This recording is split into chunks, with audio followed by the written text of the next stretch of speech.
Praise the lord. నేటి దిన వాగ్దానము. పరిశుద్ధమును దేవునికి అనుకూలమైన సజీవ యాగంగా మీ శరీరములను ఆయనకు సమర్పించుకొనుడి. రోమాపత్రిక 12వ అధ్యాయము 1వ వచనము.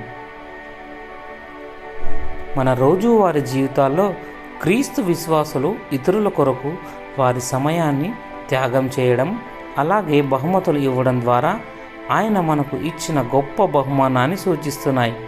అపోస్తులుడైన పౌలు రాసినట్టు, కాబట్టి సహోదరులారా, పరిశుద్ధమును దేవునికి అనుకూలమైన సజీవ యాగంగా మీ శరీరములను ఆయనకు సమర్పించుకొనుడని దేవుని వాత్సల్యమును బట్టి మిమ్మును బతిమాలుకొంచున్నాను.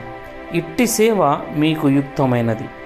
యేసయ్య ప్రేమతో ఇతరుల కొరకు మనం త్యాగం చేసుకునే దానికన్నా గొప్ప బహుమానం ఏది ఉండదు.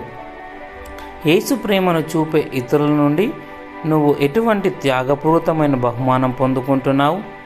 నీవు ఇతరులకు నీ తరపు నుండి ఎటువంటి త్యాగపూరితమైన బహుమానాన్ని ఇవ్వగలవు? ప్రార్థన.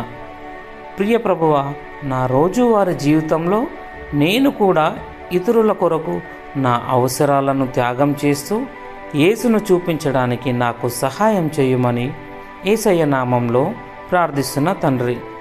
ఆమెన్.